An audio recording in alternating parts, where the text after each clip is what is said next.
After watching this video, you will know my #1 tip to make any date a success. It works for men, it works for women, it saves you a shit ton of time, it simplifies dating, less thinking, more fun. Let's go. I checked the secret Facebook group that we have of the TextGod mentoring program where a new guy shared his first date report. I'm gonna share this report with you right now, and I'm gonna highlight all the mistakes that he's made so that if you pay attention right now, you can prevent from making these very common mistakes in your own dates. Before I reveal the first mistake, if you want a cheat code for your online and offline conversations, download my free shit in the description. Hey guys, I thought I'd get my first date experience in years, thanks to the tips from this program, off my chest. I hope it isn't an overshare. I have a few questions throughout if you care to answer. I matched this girl about a week ago and we had some amazing banter teasing going back and forth. About 4 days into the convo, I asked her to coffee, which she agreed to. We met this morning for coffee. She was about 15 minutes late. While this was bad on her part, I messed up in a few areas of my own right off the bat. I did not give her a hug, did not compliment her, and didn't open the door for her, which I feel soured things right off the bat. Okay, let's zoom in a bit on that highlighted sentence. I messed up in a few areas of my own right off the bat. I didn't give her a hug, I didn't compliment her, and I didn't open the door for her, which I feel soured things right off the bat. No compliment? Didn't open the door? Yeah, those things did sour things right off the bat. And you know why? Because you think they did. There is no such rules as compliment the girl at the start of the date and open the door for her. I would be a fan of the rule if you see her at the start of the date and there is something you really like about her, compliment her on it. That's a good rule because it's authentic communication coming from an honest feeling. Big difference. I paid for the coffee and treated the staff kindly, which I could tell she was watching closely. The place was packed, so the only options were either out in the 40-degree Fahrenheit weather, 4.4 Celsius, or a table where we had to sit across from each other interview style. I've heard it's best to sit perpendicular to one another so you can get closer or touch them. Let's repeat that last part. We had to sit across from each other interview style. I've heard it's best to sit perpendicular to one another so you can get closer / touch them. This is not really a mistake, but more so a golden tip. Yes, sitting next to each other is usually ideal. But you know what's even better? Not giving a shit if you cannot sit next to each other. Here's what you do. You enter the place and you pick a table. Take the lead, it's appreciated. Once you've picked a table, you let her pick her favorite seat. Once she has picked her seat, you tell her, hey, I'll come sit next to you. And then you do so. Not possible to sit next to her? Then don't. It's not a big deal. But what is a big deal is when your mind's going, fuck, I didn't sit next to her and the date guy said that's the best thing. These thoughts, they sit there in your head and they chew away at your vibe. You'll be less present, you'll be a worse listener, you'll be less witty, and so on and so on. Because part of your brain's processing power is occupied with these little doubts. Right now, even though this date has only just begun, my guy's brain is already slowed down by, I didn't compliment her, I didn't open the door, I didn't sit next to her, right? Do you see what's going on?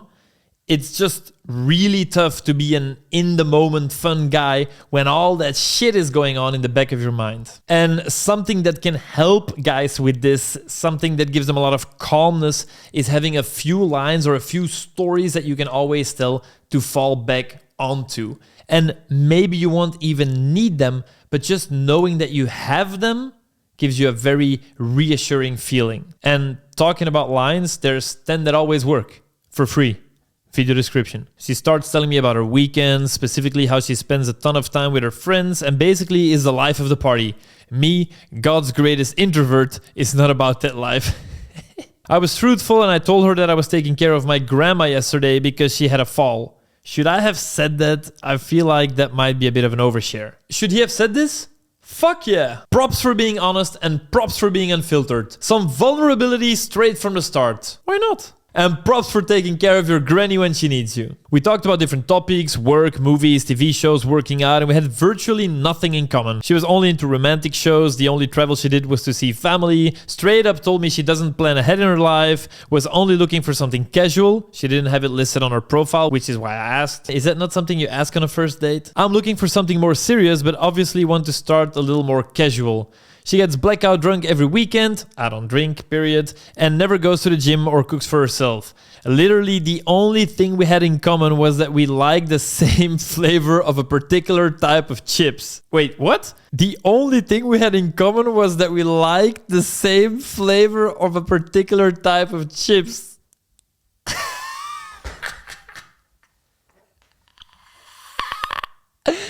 What a beautiful tragedy. So my guy asks her what she's looking for, and he asks us if this is not something that you ask on a first date. Well, ideally you know this before the date, but if her profile doesn't specifically state what she's looking for, then you can ask over the chat, but me personally, I'm not a fan of dropping this, "So what are you looking for?" Because one, if you ask this question to a woman, to her it'll sound like you're looking for a quick bang, even if you're not. And two, it's kind of a bomb to drop. It's more on the serious, heavy side, not the light convo that you want to have on a dating app. My tip would be to figure it out by the way that she texts. For example, if you have a fun little roleplay going on in your convo, then see how she behaves within that roleplay. Or check what kind of things she's passionate about, which in her case seems to be getting blackout drunk and being the life of the party and then recovering fucking hangover while doing Gossip Girl reruns. Us guys are not really known for our intuition, but stuff like this may tell you that she is a party girl and not really looking to start a family with you. After about 45 minutes, I could tell we were both uncomfortable and just wanted to leave, so I suggested that and I walked her to her car.